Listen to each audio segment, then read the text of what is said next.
So this first article about Chinese hackers setting their sights on U.S. internet providers, that's got to have people on edge. It is a big deal. See, when we talk about internet service providers, ISPs, we're talking about the very foundation of how we connect.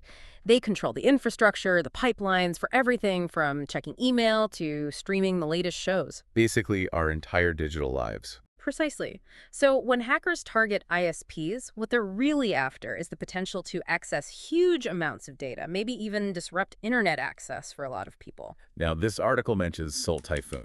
They're not new to this, are they? Right. Salt Typhoon, sometimes called Famous Sparrow or Ghost Emperor, they're believed to be a state-sponsored group operating out of China, first popped up around 2021, mostly targeting Southeast Asia at the time. But what's notable is their use of this particularly nasty malware. It's called the Demodex rootkit. Rootkit. Okay, I'm already getting bad vibes from that word.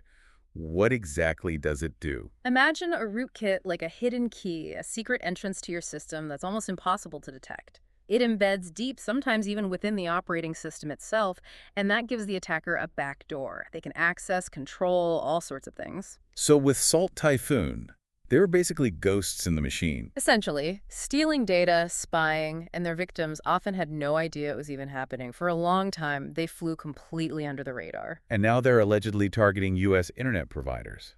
That's the scary thought. It's all part of a bigger pattern. Recently, the U.S. government actually disrupted this massive botnet called Raptor Train, also linked to a Chinese hacking group.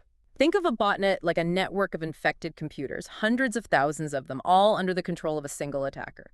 These computers, they become puppets, a digital army ready to strike. So my computer, without me knowing, could be part of this army. Exactly. And in the case of Raptor Train, we're talking about an incredible 260,000 devices. That's the scale of these operations. Even more concerning, there's a chance these hackers could be exploiting weaknesses in Cisco routers. Those are kind of important for, the entire internet, right? Exactly. Think of Cisco routers like the air traffic controllers of the internet, making sure everything flows smoothly. If hackers got control of those, we could be talking about manipulating internet traffic, maybe even widespread outages. That's a chilling thought. It's not just about stealing data anymore. It's about potential chaos. It's a whole new level of threat. But while nation-states are playing these high-stakes games, let's not forget about corporations. They're vulnerable too, as we saw with Dell this week. 3 data leaks in a single week. Yeah. That's not just bad luck. Something's seriously wrong there. It raises some big questions about their security. What's interesting is it's the same hacker, goes by grep, behind all 3 leaks.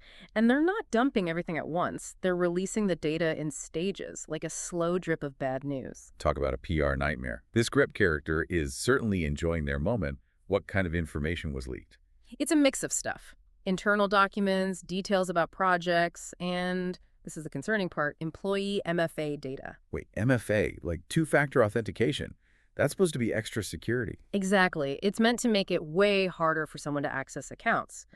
But if hackers get that MFA data, they might be able to bypass those safeguards entirely. And here's where it gets really interesting. The leak also mentions Chinese infrastructure within Dell systems. Are we thinking this might be more than a simple data leak? It's a curious detail, no doubt.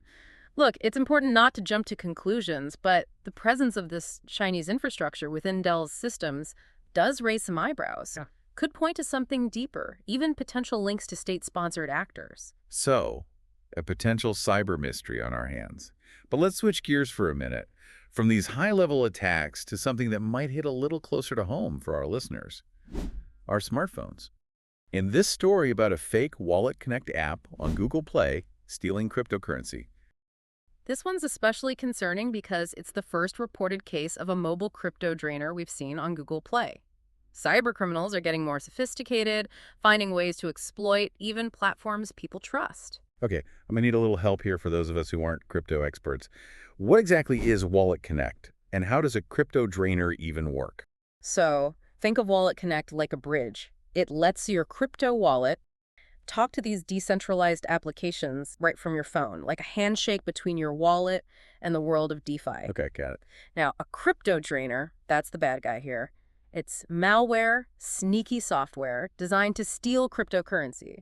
It usually tricks people into connecting their wallet to a bad dApp, or in this case, a fake version of a real app like Wallet Connect.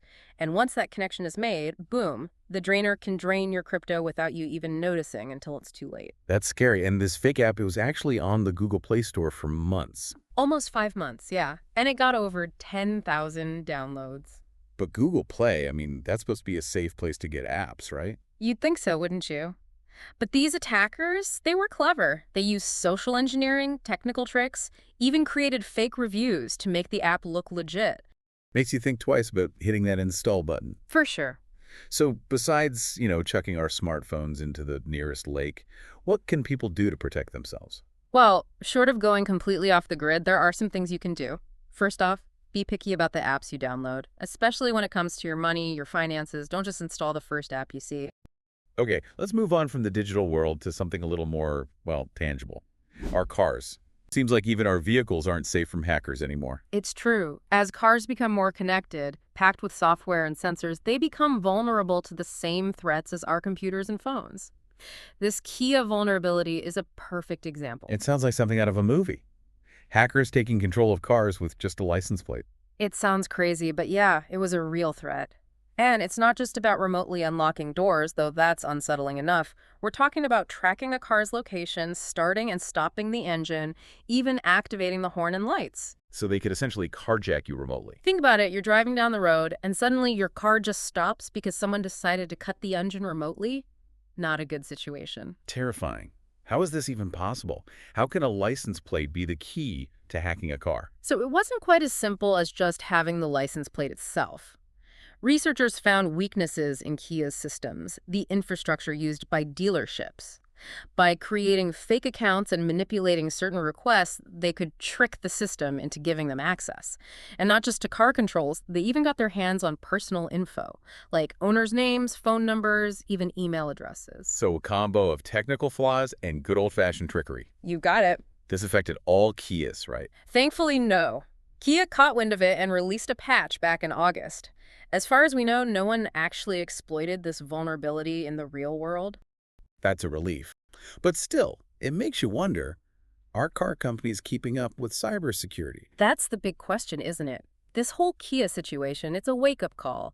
As our cars get smarter, more connected, the automotive industry has to prioritize cybersecurity just like they prioritize safety features like airbags. It's not just about preventing accidents on the road anymore, it's about preventing digital hijackings. Exactly. And remember those Honda and Nissan hacks a couple of years back? Hackers used VIN numbers to exploit vulnerabilities. This isn't just a Kia problem, it's an industry-wide challenge. Feels like every car manufacturer might have a cybersecurity skeleton or two hiding in their closet.